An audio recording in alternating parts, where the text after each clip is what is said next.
Hello everyone, नमस्ते, good afternoon सबैजनालाई। किन भन्दाखेरि मैले एकदम कति बजे देखा त कति बजे भ्लग स्टार्ट गर्दैछु भन्दाखेरि 8:39 1:29 हो। तर यत्रो ठुलो पानी आउन आँट्दैछ। भयो 30 भयो। कत्रो पानी आउन लाग्दैछ। पानी कत्रो आउन लाग्दैछ। कपाल उडायो। धेरै दिनपछि यस्तो जन्म। मेरो लुगा लगायो, मलाई किनिदिएको भनौँ, लगायो आफैले। म आज गएर मलाई भ्लगै स्टार्ट गर्न मन थियो नि, तर न जोस्तागर देखाउनुपर्छ। डेली भ्लग स्टार्ट गर्ने भनेपछि जस्तो भए पनि भिडियो बनाउनुपर्छ, कन्टेन्ट नभए पनि बनाउनुपर्छ, देखाउनुपर्छ भनेर सुरु गरेको अहिले। अब हेरौँ म के गर्छु त आज। मेरो फुलहरू मैले रोपेको, यो मेरो हातहरूले मेहनत गरेर रोपेको फुलहरू फुलेका छन् बगैँचामा, मेरो यो सानो बगैँचामा। अब मेरो आमालाई मिटअप गर्छु ल। नेबु आयो त पत्र दाना निबुवा होइन, भोगटे हो। हेलो हेलो हेलो गर्छु न। हेलो हातले गर्छु न। हेलो के हेलो हेलो। ल हजुरको एउटा कहानी भन्दैछु, एउटा उखान सुनाइछु। एउटा उखान के खान्छ लु अब आमाले उखान सुनाइसिन्छ है। भनेको लाउँदैन लु लु लु उखान, लु उखान उखान उखान एउटा सुनाइछु न राम्रो। न मेरो सुरिला रुखमा आमा चढेको, न मेरो ज्ञान बुद्धि न मैले पढेको। ल के हो यो भनेको भन्दैछ नि त, अर्थ पनि लाइसो। अर्थ के लाउँ? अर्थ सुरिला रुखमा आमा चढेको, न मेरो ज्ञान बुद्धि न मैले पढेको। मेरो आमा फेरि उखान क्विन हो नि, उखान क्विन। यस्तो जे भन्नु त्यसको ठ्याक्क खाइहाल्छ हाम्रो आमा। आयो तर हाम्रो आमा नि अलिक यत्रो मोडर्न कस्तो भन्नु, मोडर्न आमा चाहिँ होइन कि, अलिक पुरानै जमानाको आमा बुढी पनि भएर पनि होला कि। कति धेरै छ। म यो एक दिन यो पुरै कन्टेन्टै ल्याउँछु होइन, आमासँग भिडियो बनाएर। एउटा लालमोहन, सबैजना आउनुभन्दा अगाडि नै एउटा लालमोहन चाहिँ खाइदिइहाल्छु म। खाइहाल्छु।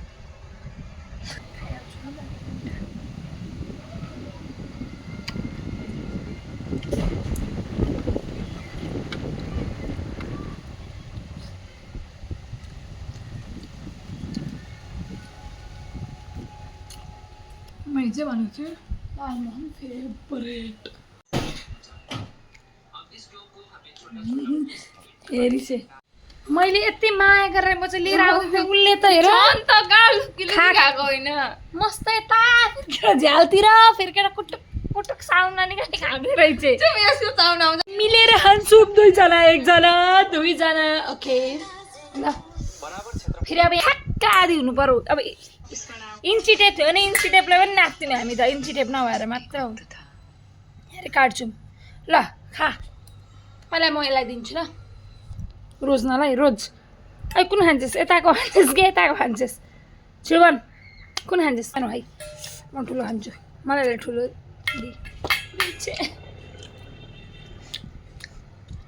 इन्ची टेप जस्तै नाप्नु है यसलाई पनि ल। त खाजेस यो चाहिँ ठुलो गाई। पानीको वर्षा भयो, पानी आयो। पानीको थोपा जस्तै टुट्यो हाम्रो माया। म पकाउन लाग्दैछु मासु। अनि आगो बाल्न 1 घन्टा लगाएको क्या मासु। अनि सधैँ मामुले पकाइसिन्छ। अब आज चाहिँ म हो, किन भन्दा मामु बिरामी बसिन्छ, प्लस मामुहरूको साउन पनि हो। अनि गोष्ठी मामु कोही पनि खाइसिन, म मात्र खाने हो, म र अङ्कल चाहिँ फेरि घर गइछु। मै पकाउने मै खाने। हेरौँ कसरी पकाउँछु, कस्तो पकाउँछु, मिठो हुन्छ कि हुँदैन। मासु चाहिँ यहाँ छ, अब म पकाउँछु। हेरौँ कसरी पकाउँछु। तेल चाहिँ तातो जस्तो छ, तेल तातियो जस्तो छ। अब मासु हालौँ है। ल मासु हालौँ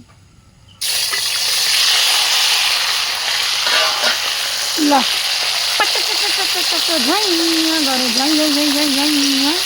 मैले तेल धेरै हाले जस्तो छ। पापाले हालिदिन्छ पो, धेर भयो जस्तो छ। ठिकै छ।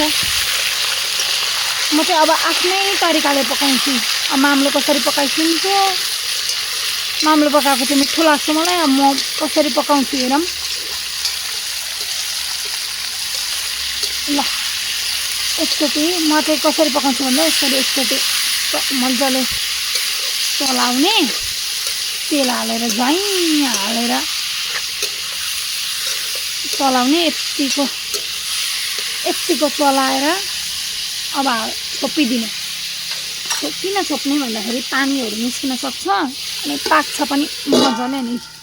छोपिदिएँ। अब छोपेर छोडिदिने, केही नगर्ने, अलिअलि त्यो पानीहरू सुक्छ अनि म प्याज हालेर पटपट परपरी भुट्छु। हेरौँ न कसरी बनाउँछु, कस्तो हुन्छ, मिठो हुन्छ कि हुँदैन। मामले बनाए जस्तो हुँदैन मलाई थाहा छ, त्यो पनि ट्राई गर्छु म मामले पकाए जस्तै पकाउनु। अब चाहिँ यो पानीहरू सुकेर तेल मात्र बाँकी। प्याज मैले धोइवरी काटेर राखेको छु, प्याज हाल्छु होइन। प्याज मात्र म दिइहाल्छु, हर्दी र नुन। अब चाहिँ अब म हर्दी पनि हाल्छु एकैछिन है। एकै ठाउँमा पर्यो यार सबै। नुन, हर्दी र नुन चाहिँ सँगै हाल्छु, किनभने अब त यो आधी उधी पाकि पनि सक्यो क्या। यो अब यस्तो देखियो होइन। अब यसलाई मजाले छोपेर पकाउँछु, एकछिन पटपट हुन दिन्छु अनि मात्र मसला हाल्छु म। यहाँ चाहिँ मेरो मासु तयार भयो। यी कस्तो बनाएँ खै। अहिले चाहिँ म खान लाग्दैछु चिउरा, भुजिया अनि चिकन। मैले हिजो आफूले पकाएको साह्रै मिठो लाग्छ नि। अब खान्छु है। यहाँ उहाँ चाहिँ व्रतवाली खाँदै हुनुहुन्छ पास्ता होइन। अनि क्वापा खाने, क्वापा